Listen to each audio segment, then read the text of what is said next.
I thought the man in my garden was watching me, until I realized he only moved when I stayed still. But before I get into that, don't forget to like the video and subscribe only if you enjoy these stories. Comment where you're listening from. And if you've ever lived somewhere that just didn't feel right, I want to hear your story for a future video. Alright, get comfortable, turn down the lights, because this one still makes my skin crawl to think about. I first noticed him on a Tuesday night, not because he moved, but because he didn't. It was just after midnight when I walked into the kitchen for a glass of water. The house was quiet in that way only late nights can be, when even the refrigerator sounds too loud. I didn't turn on the lights. I didn't need to. The moonlight spilled across the counter, pale and soft. That's when I saw him. At the far edge of my garden, near the fence line, a man stood perfectly still. He was facing the house. At first, my brain refused to accept it. I remember blinking, leaning closer to the window, waiting for him to shift his weight or turn his head. People don't stand like that. Not without moving, not without purpose. I told myself he was a neighbor, maybe lost, maybe drunk, someone waiting for a ride. I stood there for almost a full minute, watching him. He didn't react, didn't sway, didn't scratch, didn't breathe, at least not in any way I could see. Eventually, I went back to bed, uneasy, but unconvinced that anything was wrong. I expected him to be gone by morning. He was, but the grass wasn't. Right where he had stood, the lawn was pressed flat, like someone had been standing there for hours.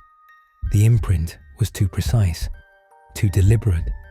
I stood over it longer than I should have, trying to line my feet up with the marks. They didn't match. That night, I checked again. Same spot, same posture, same direction, facing the house. This time, I didn't open the window. I watched from the hallway, my heart beating hard enough that I was sure he could hear it. I waited for him to acknowledge me. He didn't. By the third night, I stopped pretending it was nothing. I installed a security camera the next morning, angled straight at the garden. I told myself it was for peace of mind, that if I could see him clearly, record him, he'd feel real, explainable. That night, I stayed awake. At exactly 2:13 a.m., the motion alert buzzed on my phone. I opened the app immediately. The footage played smoothly, until it didn't. At 2:13 and 17 seconds, the video froze. Just one frame. In that single frame, the man's head was tilted slightly upward. His face wasn't blurred. It wasn't distorted. He was looking directly into the camera. Then the feed continued like nothing had happened. No error message, no glitch, no skip time. I rewound it again and again. The freeze happened at the exact same moment every time, like it was meant to be there. The next night, he moved, not while I was watching, only on the footage. I slowed the recording down frame by frame, my finger shaking as I tapped through it. That's when I realized the truth. He had been moving every night, just not in a way the camera could properly record. Every still image showed him in a slightly different position. His feet shifted inches closer, his shoulders angled differently, his head tilted by fractions of a degree. He wasn't standing still. He was moving faster than the camera's frame rate could capture, practicing. The footage from the sixth night was shorter. At 2:13 a.m., the garden was empty. No man, no flattened grass, nothing. The camera didn't trigger again, but the final frame, just before the feed cut, showed something else.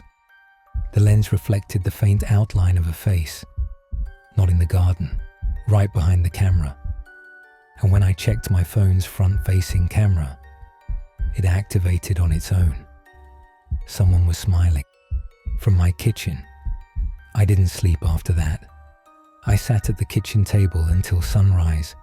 Every light in the house turned on, every door locked, every reflection avoided. I kept my phone face down. I didn't want to see it light up again.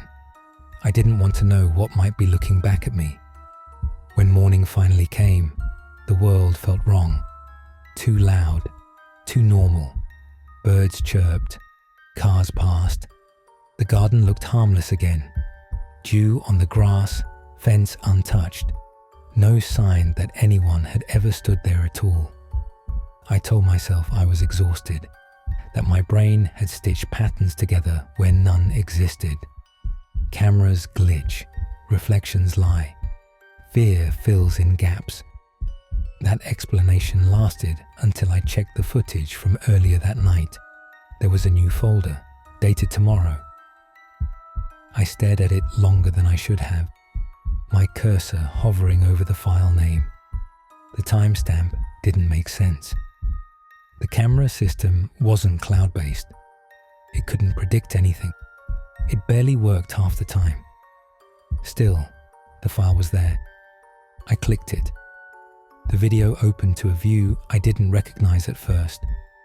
It took a moment for my brain to understand what I was seeing. It was my bedroom. The angle was wrong, too low, too close to the bed. The camera wasn't mounted. It was being held. The footage was steady, impossibly smooth, like whoever held it wasn't breathing at all.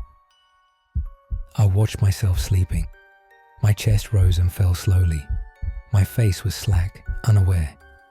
The timestamp in the corner ticked forward normally. 2:13 a.m., the same time as always. The camera moved closer to my face, inch by inch. I could see the pores on my skin, the slight twitch of my eyelid as I dreamed. Then the video froze, just one frame. In that frame, my eyes were open, wide, staring directly into the lens. I slammed the laptop shut so hard it hurt my palms. I didn't check the camera that night, or the next.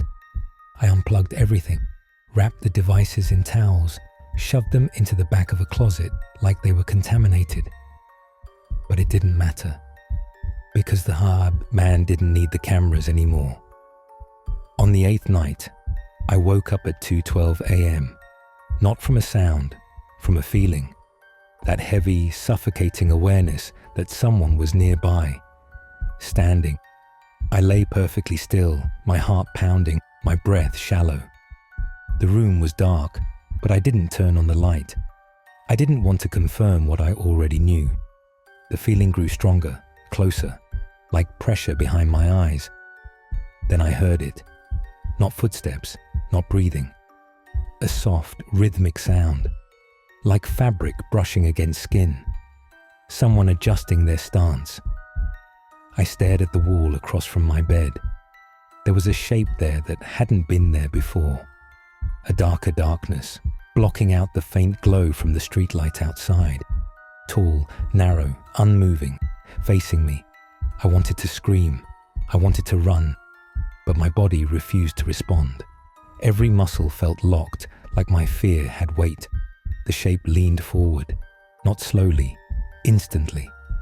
One moment it was across the room. The next, it was beside my bed. My phone buzzed on the nightstand. I didn't look. I didn't have to. I knew what it would show. A notification. Motion detected. Camera 1. Garden view. Because even now, even standing right next to me, he was still practicing. And I finally understood the truth. He wasn't learning how to move. He was learning when I wouldn't. The camera wasn't facing the garden anymore. The garden was facing back.